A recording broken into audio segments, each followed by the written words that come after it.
Anupama sorry खुशी dance सबको करना है। अनुपमा सॉरी खुशी ठीक है।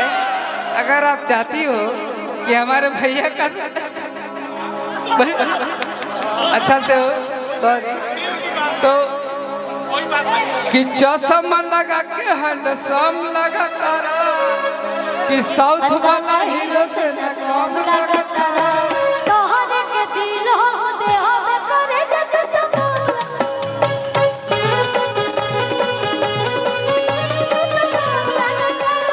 तोहरे के दिल हो दे हो करे जत और एक सेकंड सिकड़ी उकड़ी पहने कि खोल के सब रख दिए पहने कि पेनी सिकड़ी अमीर लागेला काला चश्मा में हीरो लगेला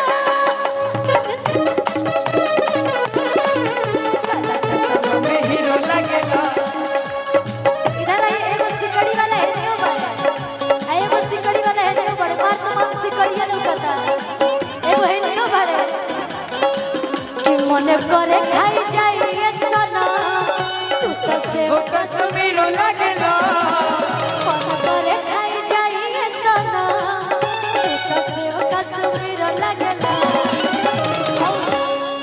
कि खुशी अंदर नबीर लगेला चश्मा में हीरो लगेला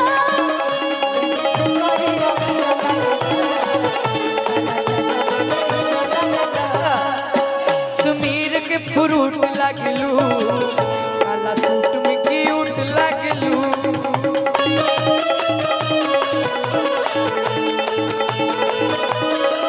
काला अखिया के कजराई जान काला काला दिल कूट लगलू किया के काला नया जान काला काला दिल कूट लगलू उड़े वाली पैराशूट लगलू काला सूट में क्यूट लगलू कश्मीर के फ्रूट लगलू काला सूट में अरे उनका बना करा के राजा चल गईला बहारावा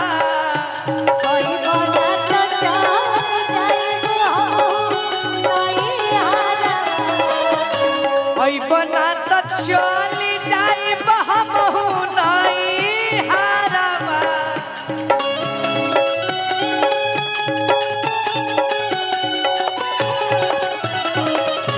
कि तू हरा आइल नहीं कि खाए रोटी भात की मत देखा हमारा रात के तू हरा आइल नहीं कि खाए एक सेकंड आर्यन एक बात सुनो इधर आइए भैया प्लीज आप लोग से हाथ जोड़ते थोड़ा आप लोग साइड हट जाइए ना रवा इधर आइए इधर आप आगे आइए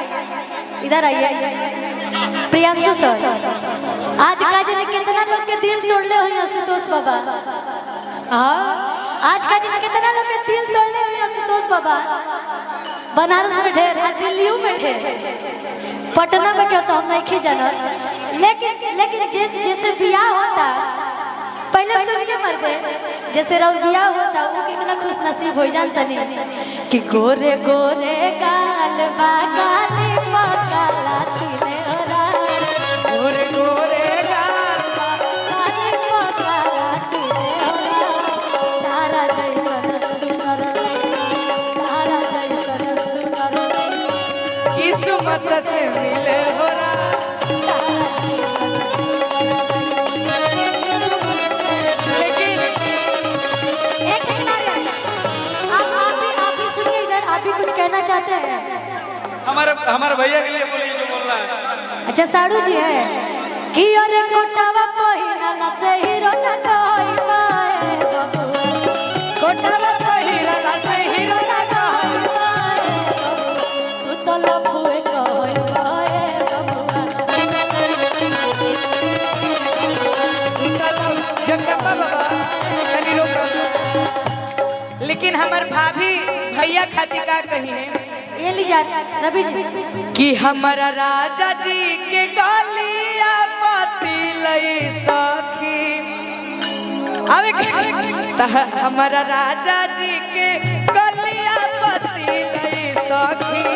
हमारा आंसू गलिया पति लई सखी। एक बार व्यवस्थित व्यवस्थित उहे दिल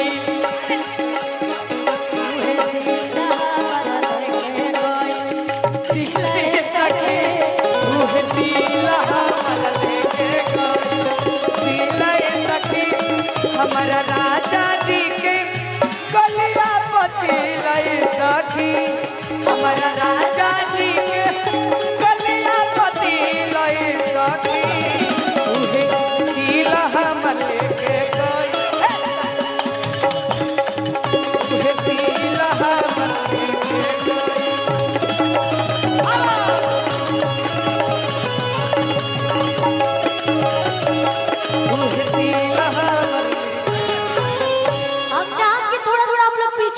जो लोग कलाकार हैं मन से नीचे उतर जाइए, 2-4 रिकॉर्डिंग बजेगा बाकी खत्म। HR म्यूजिक का बहुत प्यारा प्यारा गाना है आशुतोष सर के फरमाइश पे। आप कितना बजे तक आप जा रहे हैं कि कुर्सी मंगवाली ए रुकिए इधर आइए आप लोग जा क्यों रहे हैं? रिकॉर्डिंग हो गए। कुर्सी मंगवाली तारा पिछवा के नाप के बैठा चाप इनको मैं बोल कि कुर्सी मंगवाली तारा पिछवा के नाप के बैठा चाप ना लगल बता हर बाप के बैठा चाप के ना। म्यूजिशियन नहीं है क्या? अच्छा ठीक है जाइए भोजन करिए। ऐसे ही थोड़ा थोड़ा पीछे हो जाइए आप लोग, जो लोग कलाकार नहीं प्लीज आप लोग थोड़ा देर के लिए मन से नीचे उतर जाइए। अरे आप